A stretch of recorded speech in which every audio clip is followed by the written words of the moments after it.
Hey, everybody. Welcome, welcome, welcome. It's good to be here with you today. I'm looking forward to some fun and exciting, engaging conversations, and I hope that quite a few of you have some good questions and challenges. Look, today's class was one example of how I think that some of these New Testament gospel texts can be brought into a greater discussion. A lot of people are familiar with these texts, and some have sort of put them on the shelf for a while. But I think that if we're going to entertain any of these topics, if we're going to have a good discussion around what is the ancient understanding of these texts, I think you have to bring it in. We have to bring in the Dead Sea Scrolls, and I just think it's going to be fun. So here's an example, and we got into some of this stuff. I know with Jonah and I have done several on various podcasts that we've put out where we get into, what do the Dead Sea Scrolls talk about? What do the writers of the Dead Sea Scrolls talk about? As sort of a broad statement, the writers of the Dead Sea Scrolls. But what are some of these texts from that period of time when they talk about the various mysteries in the Pentateuch? What's their understanding? It doesn't mean that that's literally what happened. But for instance, in the Genesis Apocryphon, where there's discussions about various things, angelic beings, and anyway, you get the point. I think it's important that we look at a lot of these ancient texts. And so I want to get into, first of all, discussing what we read about today, the class today. I want to talk about the Nakash. I want to find out from some of you, what in the world was it? Was it literal snakes? Are we to assume that it was literal snakes? Or was this Isaiah chapter 6 thing somehow part of the equation?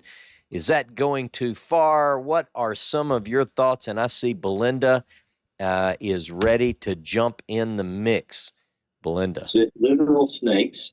Are we to assume that it was literal snakes? Or was this Isaiah chapter 6 thing somehow part of the equation? Is that going too far? What are some of your thoughts? And I see Belinda is ready to jump in the mix. Belinda. Is it literal snakes? Hey there. Okay, can you hear me? I'm sorry, can you hear me? Yeah, I was hearing myself through YouTube again. You got that muted and you're ready? Okay, yes, I'm ready. I was in the room with the TV and I left that room.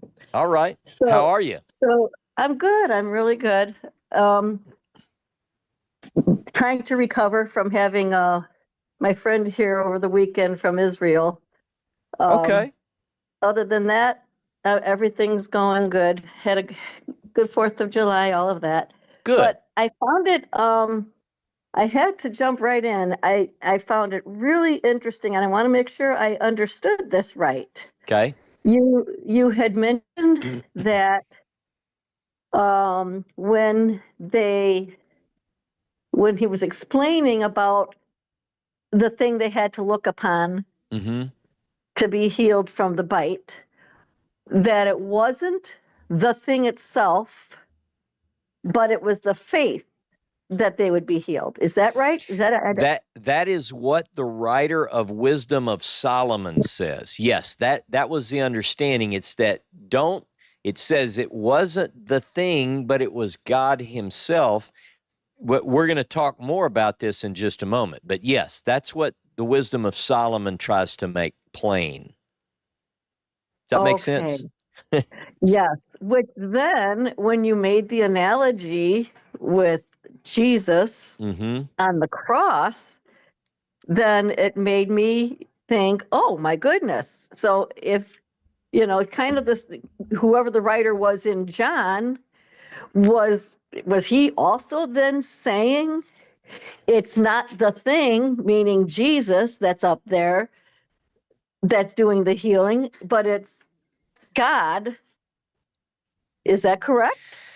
Well, that's what it appears that the writer of John is saying, at least if you build on that association. So again, we're in a really strange world that this group hasn't been together on. I mean, we've all individually thought about some of these things, I'm sure. But the first thing that strikes me, speaking of snakes, you catch that analogy, striking and snakes. The first thing that strikes me about this story is, and you can think theologically if you want to. Notice I'm allowing you do what you want. I'm just going to say a couple of things to get the thoughts rolling here. Number one, not everybody's bitten. Right. Okay. So you go, well, what does that mean? I mean, you're telling me that not everybody's bitten. Who is that in the analogy? Well, that's something we can talk about. People can give me their opinion on. I don't want to give all the answers of my views, but here's the bottom line. We've got a very fascinating passage that the ones who rebelled against Moses and against God, who despised that bread, the very thing that God gave them to sustain them, those are the ones who were bitten. Those are the ones who had to look upon, as Hezekiah called it, that bronze snake thing, the Nachosh HaNachash. It's this interesting. It makes me wonder how far theologically you can take this. And John chapter 3 is just, go ahead. I'm sorry. I'm even thinking here, I mean, how much does Christianity call the Bible the bread? You know, the things like that. You know, the word is the bread, and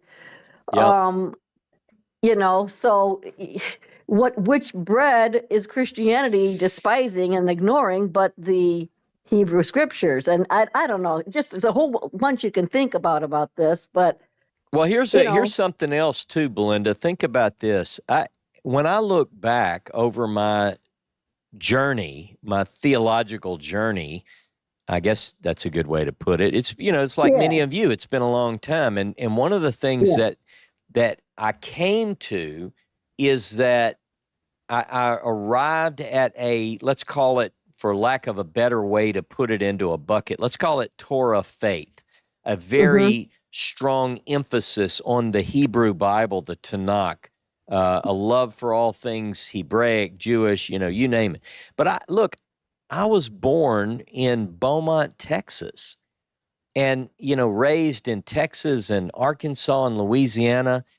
How does a good young Southern boy, how am I introduced to the world of ancient Israel and the biblical faith of the one God and the faith of Abraham?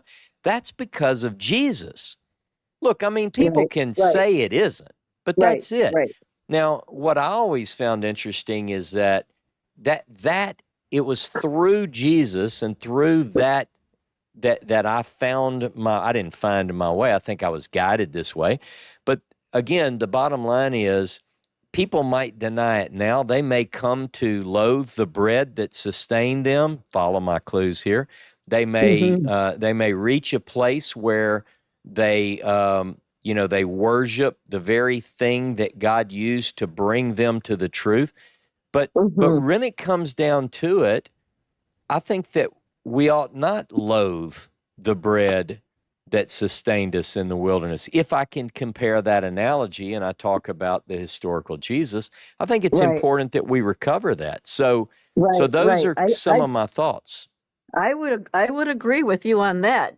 I mean, when I was working at the Christian school that I was working at, the kids knew that I believed differently, that I believed I was not Trinitarian like that, like the church, like that school is, like that church is that had that school, that they knew I believed differently, and they couldn't understand how I could, respect and say that I love Jesus. Yeah. And yet not believe he's God. Yeah. And I'm like, that's what made me love him all the more. Yeah. Is that, wow, he's more like me than I thought. And so, that kind of thing. And, this whole thing made me realize, too, that this is pretty much, quite a long time. I mean, even before we started walking away from Christianity, I always told my kids that you got to remember, you can't just focus only on Jesus. Yeah.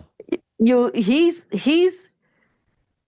a vessel, just as you are a vessel that God uses, and your focus needs to be on our Creator, God Almighty, God of Abraham and Isaac and Jacob. That's where you need to pray to, and, I never was a great fan of praying, and in Jesus' name. I was never a great fan of that. I did it because that's what they told me to do, but,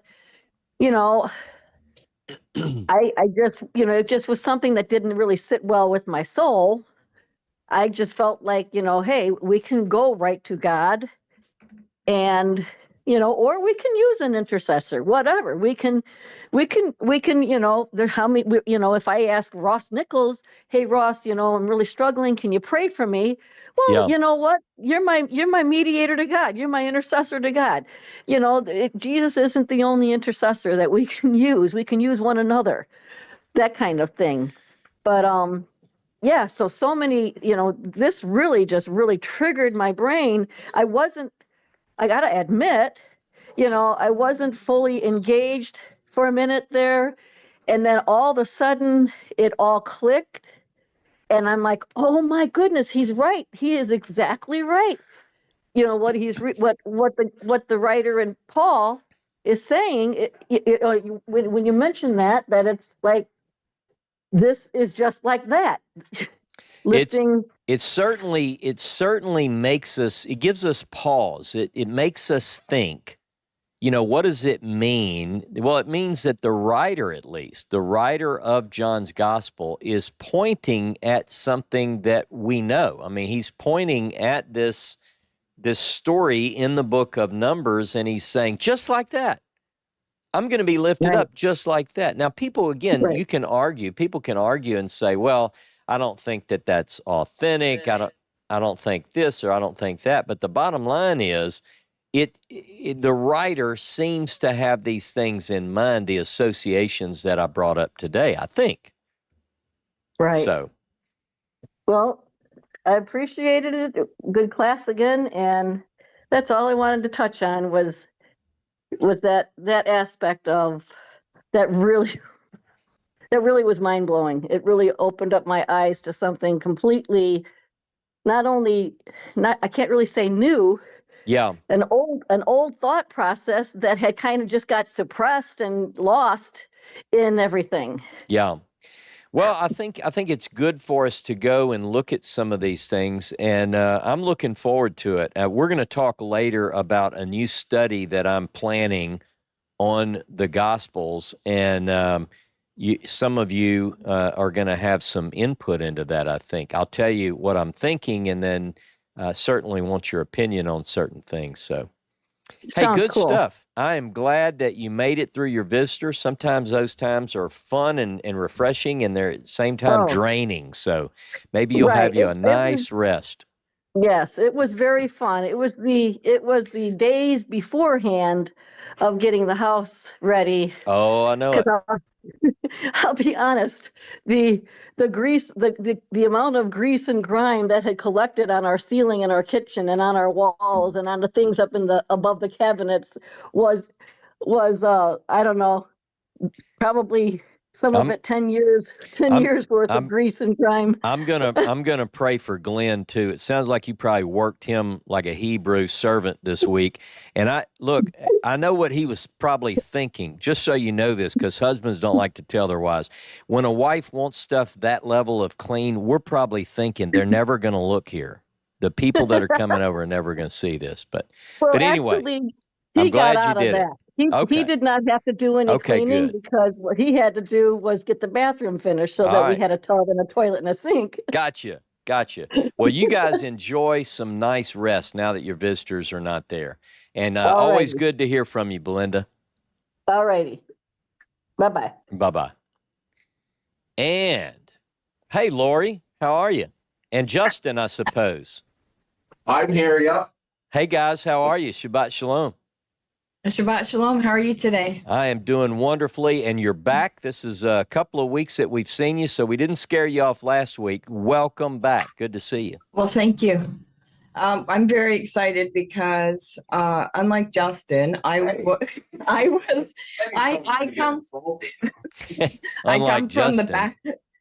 come from a Baptist church. Yep. So Justin and I have started on very different places in our journeys, but I started in the Baptist church. And so, but I left it before I was introduced to Paul. Okay. Yeah. I was just a kid. And so to me, what I learned about from the Baptist church about Jesus was just his love of God and what he taught about God. And so growing up, I just believed that Jesus was the doorway to the God of Israel. Okay. Yep. So I'm very excited about today because I was able to, I think, really identify with this idea of how Jesus may represent the bread of God. And when Jesus is baptized, God comes down on him and says, listen to this, my son, you know. Yep. So God is telling us in several places in the Gospels to listen to Jesus. And so I have, if Jesus represents the bread of God given to both the Jews and the Gentiles, then the idea would be that people who rejected Jesus would need to look upon him to be healed through their belief in God. So if this is correct, then like the children of Israel were to look upon the serpent to be healed, but instead later worshiped the bronze serpent as an idol, is it possible that Christians are also supposed to turn to Jesus to be healed, listen to him, and turn back to God, but have instead started worshiping Jesus as God and replaced him as an idol? I think I followed what you said, and I think that's my view. I would say it like, let me make sure I'm saying this right. I think beyond a doubt that Christianity has replaced God with Jesus. And I wanted to be as clearly stated as possible. I think people have, Jesus pointed to God. You know, we have many places, and I would argue, and I know I see James Tabor, he just put out a new video, I think, and we'll post that in the comments. What did Paul think, you know, about this very question? But just so you know, like there are, if memory serves me right, and it's been a while, Lori, so give me some grace here, but I think there are 13 times in the writings of Paul where it refers to the God of Jesus, you know, something of that nature. And but there's a difference. Christianity, modern forms of Christianity has replaced, they've made Jesus God. And so I think that the analogy is quite interesting when we look at the story today. I mean, people have made an idol out of Jesus, and Jesus would not approve of that. At least that's the way I would see that. And that's what I think I've come to understand when I started, and this was only last year. I admittedly and embarrassed to say this, but I actually said the Old Testament doesn't matter. Yeah. Well, the Old Testament, but I didn't know anything about Paul. See, I was very limited to the Gospels, and I said only Jesus matters until I started to learn about Jesus and realize that everything that Jesus said was about the Old Testament and God. And I thought, well, wait a minute, I better go back to that Old Testament and start reading it again, because that's what Jesus was teaching. Well, you're like many of us, Lori. A lot of us have almost drank that from the water. I mean, we hear it in churches. It's part of our culture. You know, people say, well, I'm a Christian. It's a New Testament thing. But when we really look at the story, we really think about it, the Jesus and the disciples never had a New Testament, you know. they had the Hebrew Bible, they had the Old Testament. And so if we ever want to understand their view, their faith, what they thought about God, and so forth, you have to go to the Hebrew Bible and get that. And it's one of the main reasons that a couple of decades ago, almost, at least since 2007, 8, is when I really sort of put the New Testament on the shelf, because I wanted to really kind of dive deeply into the Hebrew Bible, the Bible that Jesus read is the way I would call it. Not as a Christian, not as a Jewish person, but just really delve into the text. And only recently have I begun to say, like really recently, it's come over me almost, hey, you ought to do a study on the Gospels, the Synoptics. I have not only Dr. Tabor, but I have a lot of close friends that are, very knowledgeable in these things. I'm looking forward to it, and I think it's going to help. It's either going to help or hurt for you and Justin. I don't know. It's not. I think it's going to fuel that good discussion. And Justin, as someone who, like me, I embrace the Hebrew Bible as my faith, the foundation of my faith. But hopefully you'll be okay with this deep dive into the Gospels that's coming, because we're going to look at things. Believe me, it's not just going to be, all right, open up Matthew's Gospel. We're going to talk about, what does this mean? Why? Look, let's open to Isaiah chapter 40. How does the Gospel begin? A voice is crying in the wilderness. That it's going to be that kind of study. We look at Yep. Sorry, go ahead. No, go ahead. Oh, I was just going to say, see, for me, it's just I have such a love for Jesus. I have such a love for Jesus because I appreciate what he did to bring the God of Israel to the Gentiles. Yeah. You see, that's the way I see it. And so I really have a hard time with Paul's theories because I don't believe 90% of what his theories are. But I believe that Jesus was intended to bring the God of Israel to the Gentiles and to help the Jewish people understand maybe where they were misunderstanding the Torah and the purpose of it. And so I love Jesus because I think without him, people who are Gentiles may never have experienced God of Israel because he would have been trapped in the temple in Israel for only the Israelites. Well, you're going to probably... I think both of you are probably going to be fun to have in this discussion because we're gonna face things together that I think are important questions. And I've been in different places in my personal walk, but I think it's so important that we really help people understand these gospel narratives and what do we need to know? What's the background? What are the words? What are the phrases? What are the concepts that really form the basis of what ultimately changed the world? So I think that the serpent analogy of looking upon Jesus to gain the faith in God and to turn to God, I think is just really powerful. So I'm really looking forward to it. Thank you so much. Hey, thank you. It's always good to have good insights from others as well. Stick around. You may have some more questions or comments. Oh, for sure. Thank you, Lori. And Justin, by the way. All right. Claudiana. I probably, let me unmute you. Hey, Claudie, how are you, my sister? Claudiana.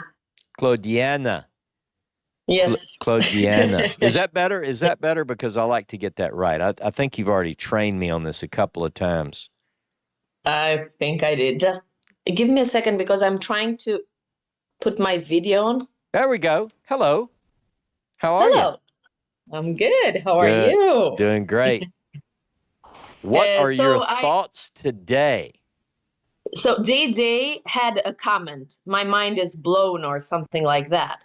And I really agree with JJ on that. And it's mind-blowing. Anytime that I go around the serpent narrative, it's mind-blowing to me and fascinating. Whenever I see these kind of creatures like giants, behemoth, leviathan, there is also a class of creatures in the Quran called the jinn. which is not angel, not human beings. Those are like fiery creatures. Okay. Those two make me wonder. And I'm like, okay, perhaps we didn't have too many of them in my lifetime. And also, when I was in Budapest, I think that the creature that they have, like in their flag, is a dragon. Okay. And it really makes me wonder, did these creatures actually exist? And I recently saw a post on Facebook with a picture of some little lizard that had wings too. Yeah. And it's like, perhaps we don't know as much as we think we know. Now, I was blown away by the class, and actually I have been in this train of thoughts. It's at least 2 weeks, and I shared it with Betty and I shared it with Karen. I really dream of writing a book, and if I was a professional writer, I wouldn't have shared this thought, but I'm not, so let's get it over with. Yeah. I hope you write a book too, by the way. Amen to that. So what I love about the Bible is that it has to do a lot with the supernatural. So we see talking snake, we see talking donkey, we see supernatural departing of the sea, supernatural defeating of the enemies, supernatural resurrections. And so we're like, is that really what is happening, or are these representations or metaphorical examples so that we can understand deeper and better some of the important things in life? And beginning from that, I think that the serpent has some allegorical meaning to it. Okay. I mean the bronze serpent in this case. I'm one of the students of Jordan Peterson Academy. Okay. The first year, and I've been listening to this professor a lot, and I really liked one time he was talking about the trauma, how the trauma does nothing, has less to do with the difficulties in life, but it has more to do with the shock that a person experiences when this person sees that their dear relatives or the dearest ones for him are the malevolent, are hurting him in purpose. Yeah. So it's not so much how much hurt you have or how much difficult times you're having, but it's the shock that your brother or your sister or your beloved one is doing something that is not good to you. And that makes you, closes you, and that makes you not believe and makes you scared. Mm-hmm. And then all of your life, you are going to be a scared person with too much fear. And the joy of life will always be damaged. Yeah. Now, why do I say that? I think that human race is a traumatized race, because from the beginning we see Cain and Abel, the two brothers, having this malevolence. Cain kills Abel. Brother kills the brother. And from that point in the future, we see how people kill people. we are malevolent. We really seek the bad for each other. And that is traumatic. That is really, really bad. And that really hurts your soul, your heart, and all the strength of your life.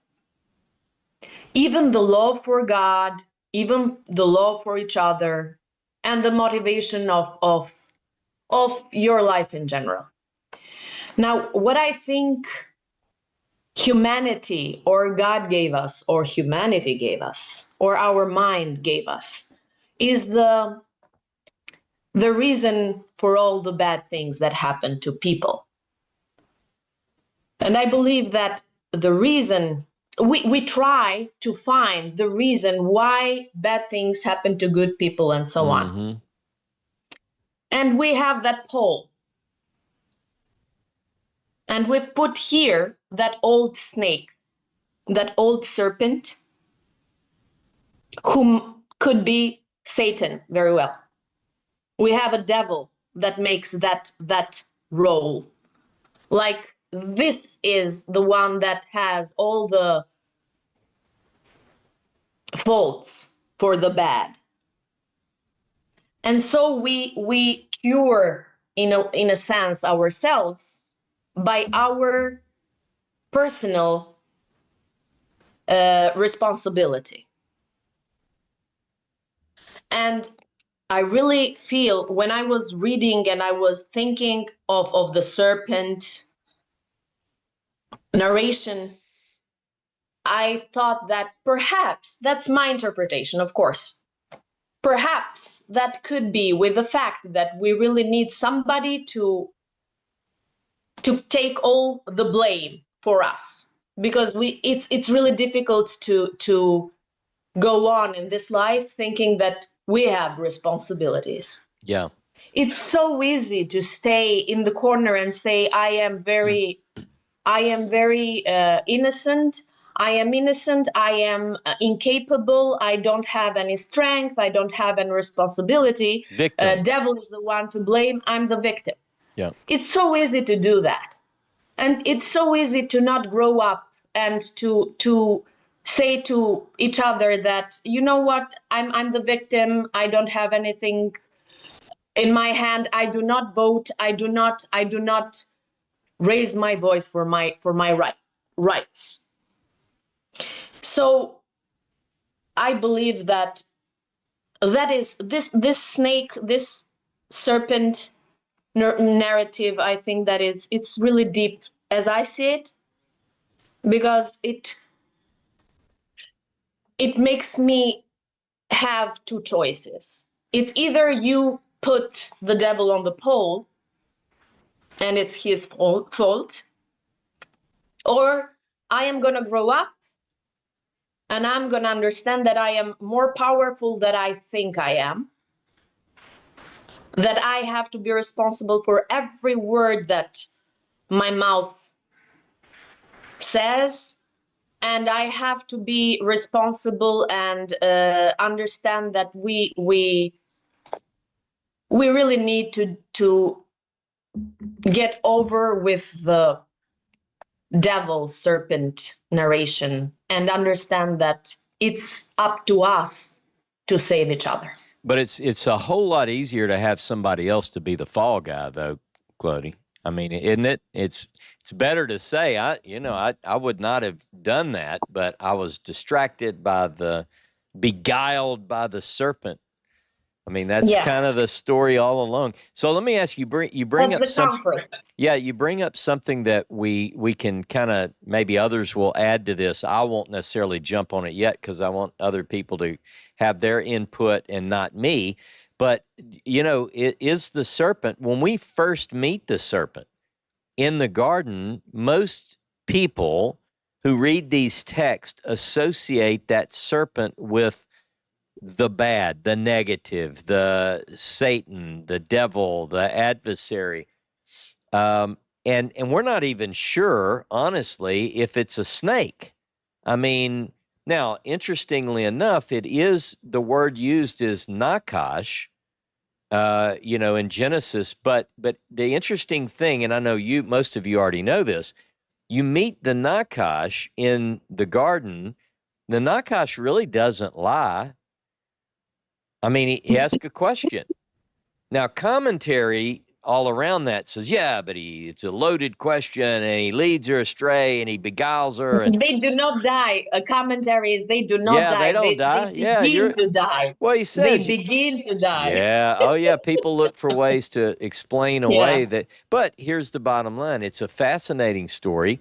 Is it to be taken literally? Is it, one of the things that I've come to believe, and I don't push this on others, but the biblical texts contain all sorts of genre. I mean, we have history, we have poetry, we have stories which seem to be mythological. We have all of these that's what makes it such a fascinating book. I mean, we're going to get into, I'm going to talk about Bilam, and what I believe is evidence that there really was a Bilam. I think I've seen personally in Jordan in a museum a red letter discovery that's about this Bilam that we read about. Now, he's much later in history. But in other words, we have all these stories. You mentioned that, like, putting the serpent on the stick, like once and for all, that's another option that I really didn't get into in today's class. Is it a negative figure, the serpent? That opens up. Yep. Yeah.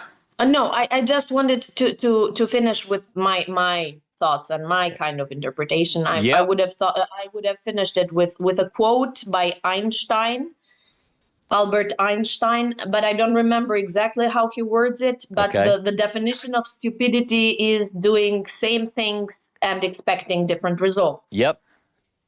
And I believe that it is some kind of cure to put the devil on the stake, on the pole.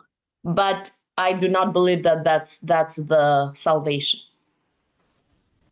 Good stuff. The salvation is really each and every one of us has to be responsible.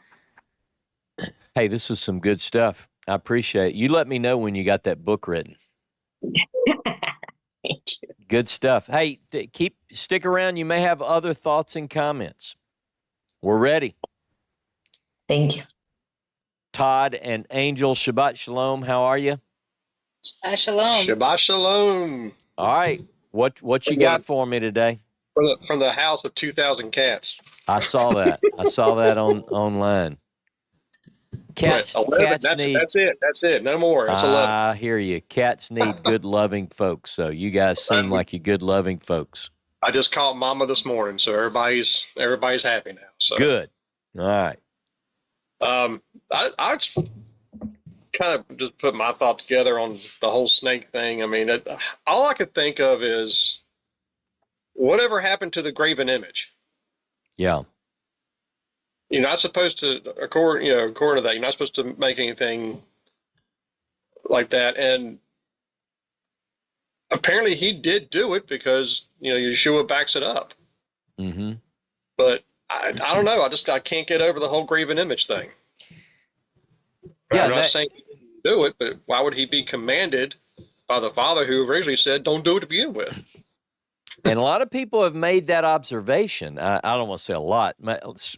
I would say the majority of people who maybe have thought that might say, I probably shouldn't say that out loud because they're a little bit, scared of it. But it's the same thing for me when you think of the objects that Aholiab and Betzalel, when it says according to the priestly writer, that they build the ark and they put on either side these cheruvim. And inside that box, according to the priestly writer, are 2 stone tablets upon which it says, don't make any image of anything like in the heavens above or on the earth beneath or in the water under the earth. And now people faced with this say, well, yeah, but whoa, Ross, that's dangerous. Hold on. You're like Clody said last week, that's dangerous. So what people will say is, yes, but in this sacred environment, there are exceptions to the rule. that they are allowed in certain respects, in certain conditions, because God commanded it. But then another question is, or is this from another writer? I mean, look, I'm with you. It's certainly don't make anything, but except for this, I want you to make this, and it's going to bring life to those who look to it. Very interesting. Or troubling, or dangerous. Well, I mean, not only that, probably both. But still, though, to have them say, well, if you look upon this, then you will be healed. Well, that's basically taking their attention away from the Father to an image. Yeah. So I'm just not sure how to take that whole entire story. Mm-hmm. Well, it certainly is interesting, huh? Yeah, I've always wrestled with that, and it's only because of the graven image thing. That's the only reason I have an issue with it. Well, and to your point, it appears that, at least according to the writer of 2 Kings 18, that even if it wasn't worshipped in the Bronze Age, certainly by the Iron Age, by the time we get to the story of Hezekiah, we see that the people worshipped it. They basically offered incense to, and that's not surprising. Anyone who reads the Hebrew Bible knows that the people of Israel had a proclivity towards false worship. So, I mean, that's just saying it like it is. It's not meant to offend. It's just true. So, so if there's a way to take, let's say that this is as it says. God said, look, make this thing. When it's sort of, I've always thought about it, the hair of the dog that bit you. You know, you're bitten by a serpent, and so you're going to look to a serpent, and a serpent's going to heal the serpent bites. But, you know, even if that's true, it also seems to be true that, you know, ancient Israel said, hey, I like that. It's shiny. We can pray to it. We've got a story that says it brought life, and somehow it's connected to Moses and God, so let's hit our knees and burn some incense. Yeah. But this time, the good thing is this time, you can't blame Aaron. Aaron clearly was part of the blame for the golden cow, but Aaron would be the first to tell you, I was dead when this went down. You know, he was gone, already gone. Yeah, I'll give you that one. Man, what else? What else are you thinking other than? I mean, that's a big thought, though. I mean, what do people do with that? How do you otherwise account for what at least turns into an idol? It sounds like, you know, the old expression, if it walks like a duck and quacks like a duck. The first time you read that, you say that's an idol. You know, and sure enough, it turns out that you were right. Yeah, it's like I say, history repeats itself. That's right. That is exactly right. What they did. That's all I got for now, buddy. Okay, well, hang around. I'm sure you'll have something else. Okay, look, we are just about to transition and tell our YouTube audience Shabbat Shalom. So what I want to do is, if you're part of the Yachad, I want you to come over to the Zoom call, because we're going to get into, among other things, we're going to talk more about this, but we're also going to talk about a new and exciting series that I have in mind, and I want you to be here if you can be here. So those of you who are not yet part of the Yachad, God bless you. Have a wonderful rest of your Sabbath. If you are part of the Yachad, come on over to the Zoom call, and we'll see you next week. Shabbat Shalom.